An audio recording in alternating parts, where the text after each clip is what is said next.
بسم اللہ الرحمن الرحیم نحمد ونصلی علی رسولہ الکریم اما بعد فاعوذ باللہ من الشیطان الرجیم بسم اللہ الرحمن الرحیم۔ قابل احترام سامعین و سامعات، آج کے سوق میں سجدہ سہوہ کے بیان مسئلہ نمبر 6 سے 11 تک پڑھیں گے۔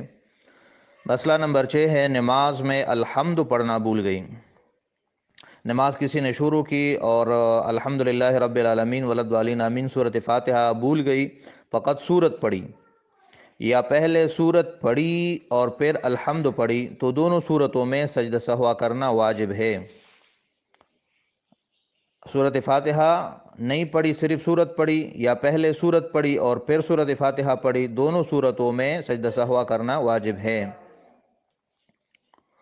مسئلہ نمبر 7، فرض کی پہلی 2 رکعتوں میں سورت ملانا بھول گئی، یعنی سورۃ فاتحہ پڑھ کر رکوع میں چلی گئی اور سورت نہیں پڑھی، اور ایسا دونوں رکعتوں میں ہوا، پہلی اور دوسری دونوں میں، تو پچھلی دونوں رکعتوں میں یعنی تیسری اور چوتھی رکعت میں سورت ملائے اور سجدہ سہوہ کرے، اور اگر پہلی 2 رکعتوں میں سے ایک رکعت میں سورت نہیں ملائی، صرف فاتحہ پڑھی، تو پچھلی ایک رکعت میں سورت ملائے، چاہے تیسری ہو یا چوتھی ہو، اور سجدہ سہوہ کرے۔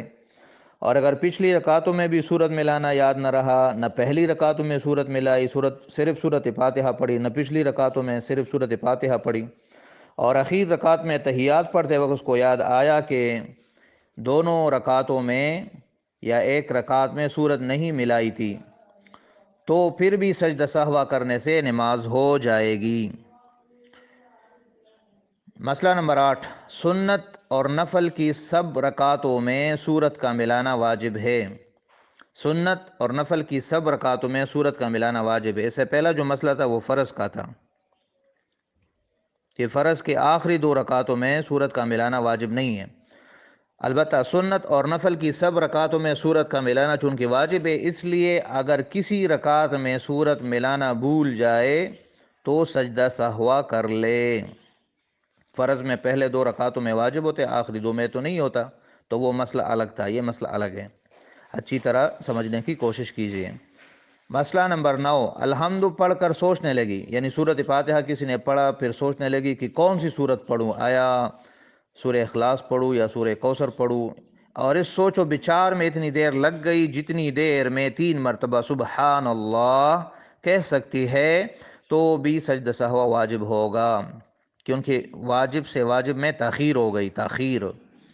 مسئلہ نمبر 10، اگر بالکل اخیر رکعت میں تحیات اور درود پڑھنے کے بعد شبہ ہوا کہ میں نے 4 رکعت پڑھی ہے یا 3 پڑھی ہے، اسی سوچ و بچار میں خاموش بیٹھی رہی اور سلام پھیرنے میں اتنی دیر لگ گئی جتنی دیر میں 3 مرتبہ سبحان اللہ کہہ سکتی ہے، پھر یاد آ گیا کہ میں نے 4 رکعت ہی پڑھ لی، تو اس صورت میں بھی سجدہ سہوہ کرنا واجب ہے۔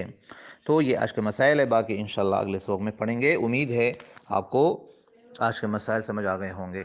اللہ تعالی ہمیں اس کو سمجھنے اور اس پر عمل کرنے کی توفیق عطا فرمائے۔